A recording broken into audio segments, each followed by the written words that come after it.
Makar Allah terus berlangsung. Kebobrokan Kemenkeu sengaja diendapkan.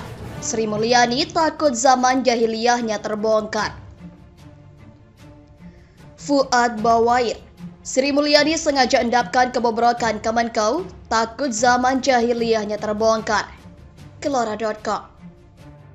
Paling menghina akal sehat kita itu petugas pajak itu mempermainkan pajak. Iya. Pajak itu adalah cara biadab untuk mempertahankan peradaban. Tapi dengan cara biadab pun kita masih bayar pajak itu supaya tetangga saya bisa sekolah, supaya ada anak-anak yang nutrisinya terpenuhi. Ini sekarang hak mereka itu dikorupsi oleh para biadab ini kan. Itu yang bikin marah publik sebetulnya. Iya. Memang luar biasa kita melihatnya. Sungguh jualan teh jauh lebih bagus daripada kita harus kerja di tempat yang ber-AC tapi korupsi atau ngambil duitnya orang dan sebagainya. Kerja ke sawah adalah istimewa. Bukan sekedar kita mendapatkan rezeki, tapi juga mendapatkan kesehatan kita dengan terik matahari, dengan keringat, dengan tenaga yang kita keluarkan. Jadi nggak usahlah kita berasa gengsi dengan kerjaan-kerjaan seperti itu. Kalau sudah gengsi itu yang menjadi repot. Jadi mau kerja ini gengsi, kerja itu gengsi.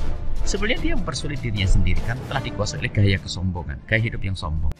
Bersatu turun ke jalan, tangkap Sri Mulyani, borgol dia, bawa ke kantor polisi terdekat. Saya tanggung jawab dengan statement saya. Karena kenapa? Ini angka yang diucapkan oleh Menko Polhukam, Mahfud MD, bukan oleh orang biasa, orang yang tahu isi perutnya kejahatan dalam sistem kekuasaan yang saat ini lagi berkuasa. Pernyataan Mahfud jangan dianggap retorika, harus direspon. Negara harus didukung oleh seluruh elemen rakyat. Rakyat harus turun ke jalan, bawa borgol, tangkap Sri Mulyani, seret dia masuk penjara.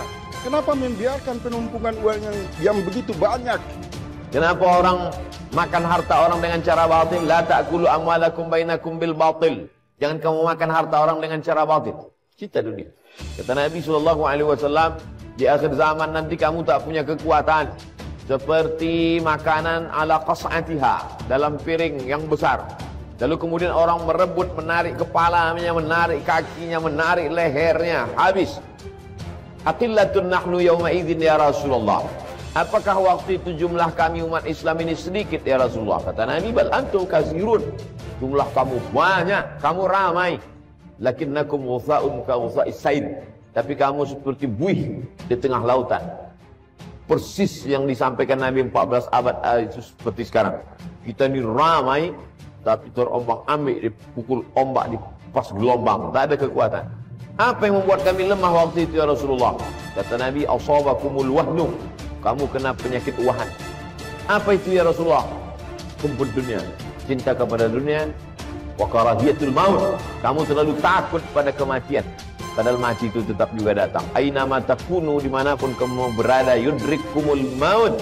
Kematian pasti akan datang kepada kamu. Walau kuntum fi burujim muqayyadah. Walaupun kamu berada di kotak kokoh, dibuat kotak kayu, masuk ke dalam, kamu paku, kematian tetap juga akan datang menjemput kamu. Mantan Menteri Keuangan Fuad Bawazir menyentil Menteri Keuangan Sri Mulyani yang terkesan menutupi adanya transaksi janggal senilai 349 triliun di Kemenkeu. Fuad menyebut kasus tersebut seharusnya tak hanya dibicarakan, melainkan dikerjakan. Katanya jika hanya dibicarakan saja, bukannya selesai, kasus akan lepas begitu saja. PPATK itu kan lembaga yang didirikan oleh pemerintah. Ada surat masuk kepada Kemenkeu, itu dari mulai 2009, gak bisa dibiarkan begitu saja. Masuk, mestinya itu dibaca, dilihat, didisposisikan. Ujar Fuad dikutip dari kanal YouTube Indonesia Lawyers Club, Kamis 30 Maret 2023. Jika masalah tersebut belum cukup untuk dibawa keluar, seharusnya laporan Pusat Pelaporan dan Analisis Transaksi Keuangan diserahkan ke Inspektorat Jenderal, sehingga hasil dari pemeriksaan itu akan muncul perkembangan. Lah, tapi mungkin karena Menkeu itu sudah menganggap Kemenkeu di bawah dia sudah bersih, baik dia tutup, pendapat saya begitu, dia tutup dan disengaja, kata Fuad. Fuad mengatakan timbunan yang disimpan oleh Sri Mulyani di Kemenkeu itu lantaran pihaknya sudah mencetak prestasi mentereng, sehingga akan sayang jika jejak lamanya terbongkar. Karena kalau dibuka gimana ya, intinya dia ongkosnya udah banyak, kementeriannya udah hebat, lah kalau dibongkar begini kan jadi kebuka semuanya, ujarnya. Nanti zaman jahiliyahnya kebongkar, jadi karena mereka jelas menutup, nggak mungkin surat dari lembaga yang sangat penting dari PPATK dibiarkan begitu saja, imbu Fuad. Padahal seharusnya sebagai seorang menteri, Sri Mulyani segera mengambil tindakan ketika telah menerima surat PPATK. Contohnya saja si Alun yang ketangkapnya pun nggak sengaja dari kejadian pukul-pukulin terus menjadi perkembang, ternyata memang bermasalah, itu diambil saja satu, kata Fuad. Artinya dari satu contoh pelaku kasus di Kemenkeu, seharusnya mereka bisa menelusuri secara tuntas masalah-masalah lain di dalamnya. Nah, laporan PPATK yang katanya 69 mulai berkembang, macam-macam itu diambil sajalah, pasti nanti berkembang terus tandasnya.